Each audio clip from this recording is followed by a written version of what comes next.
ಮುಂದುವರೆದ ರಾಷ್ಟ್ರೀಯ ಗೀತೆಯ ವಿವಾದ ನಮ್ಮ ವಂದೇ ಮಾತರಂ ನಿಮ್ಮ ವಂದೇ ಮಾತರಂ ಹೀಗಾಗ್ಬಿಡ್ತಾ ಪರಿಸ್ಥಿತಿ.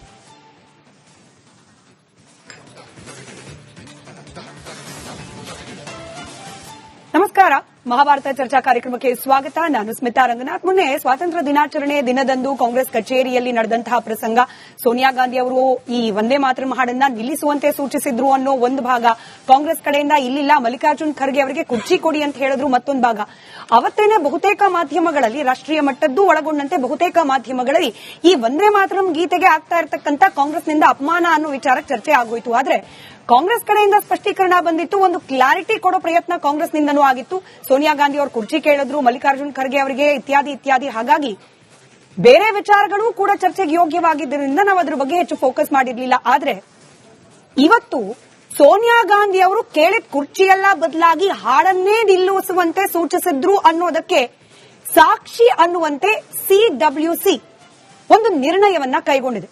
ಕಾಂಗ್ರೆಸ್ನ ಕಾರ್ಯಕಾರಿಣಿ ಸಭೆ ನಡೆಯಿತು, ಅದರಲ್ಲಿ ನಿರ್ಣಯ ಕೈಗೊಳ್ಳಲಾಗಿದೆ. ಏನಂತ?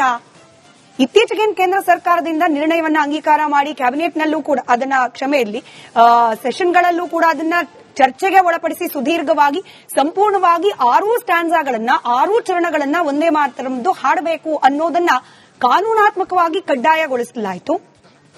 ಇದರ ವಿರುದ್ಧವಾಗಿ ಸಿಡಬ್ಲ್ಯೂಸಿಯಲ್ಲಿ ನಿರ್ಣಯ ಕೈಗೊಳ್ಳಲಾಗಿದೆ. ಏನಂತ? 1936-37ರಲ್ಲಿ ಕಾಂಗ್ರೆಸ್ ಏನ್ ನಿರ್ಣಯವನ್ನ ಕೈಗೊಂಡಿತ್ತು, ಕೇವಲ 2 ಚರಣವನ್ನ ಹಾಡೋದು, ಇನ್ನು ಮುಂದೆ ಕೂಡ ಹಿಂದಿದ್ದಂತೆ ನಾವು ಹಾಡೋದು ಇದನ್ನೇ.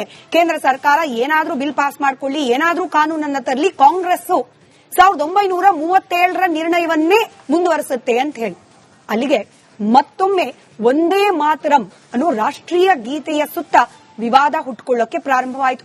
ಬಿಜೆಪಿಗರ ಆರೋಪ, ಕಾಂಗ್ರೆಸ್ನ ಪ್ರತ್ಯಾರೋಪ ಇತ್ಯಾದಿ ಇತ್ಯಾದಿ. ರಾಷ್ಟ್ರೀಯ ಗೀತೆಯ ಸ್ಥಾನಮಾನ 1950ರಲ್ಲೇ ಸಿಕ್ಕ ಮೇಲೂ ಕೂಡ 2026ರಲ್ಲೂ ಈ ಗೀತೆಗೆ ಸಲ್ಲಬೇಕಾದ ಗೌರವದ ವಿಚಾರದಲ್ಲಿ ಈ ರೀತಿ ರಾಜಕೀಯ ಚರ್ಚೆಗಳ ಅವಶ್ಯಕತೆ ಇದೆಯಾ?